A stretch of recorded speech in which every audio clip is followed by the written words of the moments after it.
that the Ghana Publishing Company Limited, GPCL, is under renewed scrutiny as debate rages over whether its recent performance reflects the current administration led by Nana Boate or the legacy of former Managing Director David Asante. One of Ghana's oldest state-owned enterprises, GPCL prints and publishes books and stationery for schools, government, and the public. Amid the debate, JoyNews Research has reviewed the company's records, and Caleb Ziblim joins me in studio for more on this independent analysis that you've carried out. I mean, the former MD says the glory should go to him. The current one says it should go to him. You've been looking at the record over the years. What have you actually identified? Yes, Carlos. So we've gone as far back as we could, and then the earliest we could get was 2011. So we've gone back, I think, about 14 years now of the Ghana Publishing Company's, operations. And the company was actually founded in around 1965 thereabouts, but we couldn't get all the details, so we had to go back to 2011. Okay. And you can see from the graph from 2011 to, let's say, 2024. Okay. The company made profits about 6 times and then lost about 5 times as well. So you can see that the losses and the profits are almost the same. Yeah. And then if you look at the highest profit so far, let's ignore the 2025 for now. The highest profit so far was in 2023, where they made a profit of 2.7 million cedis. And then after that 2.7, the second highest was in 2015, where the company made a profit of 2.46 million cedis. And the 2016 figure is interesting because if you look at the audited financial statements from the company, it shows that 2016 there was a loss of 2.8 million cedis. But if you look at the Auditor General's report, it showed there was actually a profit of about 200,000 Ghana cedis. In that same year? In that same year, for the same 2016. Okay. So for 2016, it's a bit sketchy. We don't know whether to rely on the Auditor General's report or the Auditor Company's report, because usually they are the same. Sometimes just a CD or two different, but usually... But this data as we have is from the Ghana Publishing Company? The Ghana Publishing Company. Okay. And we've also managed to get our hands on the 2026 budgets of the company. And the 2026 budgets, if you look down, you see the first 8 months of 2025, the results of the company's operations are there. Those are the actual figures, and it's on my journal line as well. Okay. If you look, the company made a profit of 6.6 million cedis. That's for the first 8 months of 2025. And you can see that's the highest over the past 11 years. Sure. We've not seen this before. I think if you even add, it might get you the total profits for over the past 14 years or so. Yeah. So the first 8 months of 2025 is looking very good for the company, and we've not seen this kind of level of profits before. And this is where the contention actually is. Exactly, whether to give the praise to the former administration. And as you can see, the profit actually started somewhere in 2022, the sustained profit. So 2022, 2023, 2024, there were profits. But then prior to that, it was ups and downs, even though there was profit some years. Okay. Profit, then you make a loss, profit, loss. But then from 2022, you can see some kind of stability in profit level. But then 2025, that's the jump we've seen so far. And then you might ask yourself why we are seeing this jump. Okay. And well, if you look at the data, the revenue has not increased dramatically. So for the first 8 months of the year, the revenue was about 38 million cedis. Okay, that's for 2025. 2025, the first 8 months. But then the difference we are seeing is the expenditure levels. So the expenditure is in red. And if you look at the graph from 2011 to 2025, the gap between the red and the black bars are almost always close. If it's very close, it means no profits. If the red is higher, it means you made a loss. Okay. So if you look at from 2022 to 2024, the red and black bars are, there's some space, which means there's profits, but it's not too far apart. But if you look at 2025, there's some gap over there. And that gap is usually your profits. So which is why in 2025, we are seeing that there's a significant jump in the profit level of the company, even though the revenue levels are almost subdued a bit. So understanding why expenditure has not gone up dramatically, especially because the new administration has opened a new press center. I think that's about 3 million cedis. Okay. A new Land Cruiser for the MD, and some renovations around the building as well. So even though expenditure has happened, it's been subdued, which is why we can see the 6.6 million profit level. And if you go ahead to the assets of the company, and this was in contention because the former MD said there was a 3,000% increase in net assets of the company. And if you look at from 2022 to 2023, there's a massive jump from 60 million to 104 million. Okay. But then we went through the books and we saw that this massive jump was because of a revaluation surplus.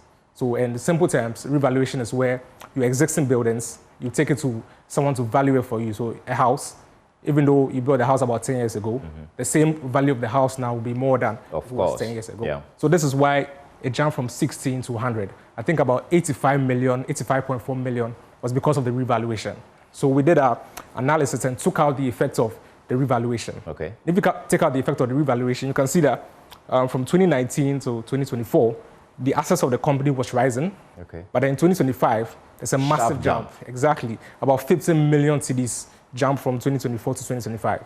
And again, we've taken out the effects of the 2023 revaluation. If you still leave it in, you can see from 106 million to 122 million. That's the same as 15 million if you do the math. Okay. So this is the first time, again, we are seeing a very massive jump in just 1 year of operations. So looking at the books of the company, you can see that in 2025, there's been some difference in improvements in the operations of the company.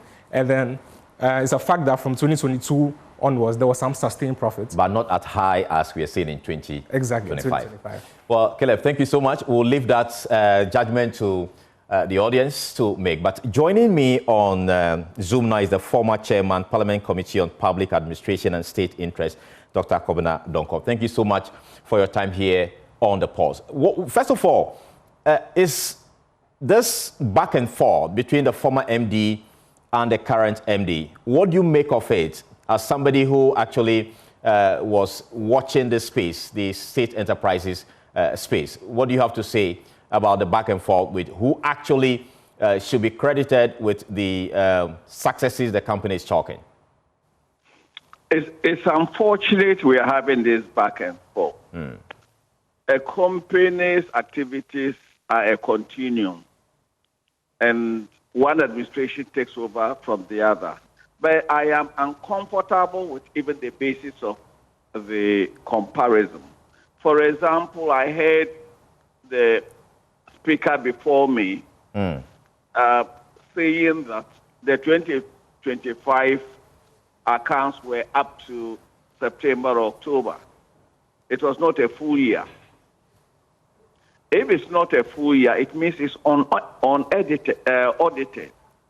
It's a management account. You don't do comparisons on the basis of management accounts. When auditors come in, there are going to be other requirements. For example, in terms of write-offs, in terms of provisions, impairment provisions, other provisions will come in. And therefore, it is even misleading to use management accounts as a basis of comparison. In my previous office, I'd seen a number of management accounts that claim to be making profits, but when audited, they turn into losses. So as a principle, we should not operate on the basis of management accounts. Again, captures revaluation surplus. No one should take credit for revaluation surplus. If you take Ghana Publishing Company, and mind you, it's a company, and therefore the Auditor General has no right to audit companies. It should be auditors appointed by the board. The Auditor General's mandate does not include auditing companies, whether they are state-owned or not. Okay. And so we should be looking at improved corporate governance, the underlying factors, operational profit, revenue against expenditure. Has there been underlying increase in revenue?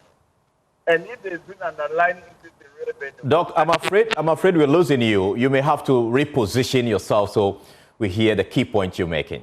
Saying, have they been... Can you hear me now? I think it's better. Can you hear me now? Yeah, it's okay. So I was arguing that you look at underlying profit. What is it that accounts for the underlying profit? Is it increase in sales or is just cost control? Those are the key issues we should be looking. The to and fro between the current managing director and the former managing director is unfortunate. Okay. But on the surface of it, on the face of it, you can say that there's some progress, sharp progress being made from the beginning of 2025 up to now, based on the data as explained by our research team, from where you sit. Is that the case? Oh, progress could have been made, but is it substantive progress or minimal progress? Okay. And then what were the underlying causes of the progress? Has the volume of work increased? If the volume of work has increased, then yes. Or the volume of work has reduced or stayed the same? These are the critical issues for analysis, and not just the figures. All right. If figures in isolation, you will draw the wrong conclusion. Okay. Thank you so much, Dr. Kobina Donkor. He's a former chairman, Parliament Committee on Public Administration and State Interest.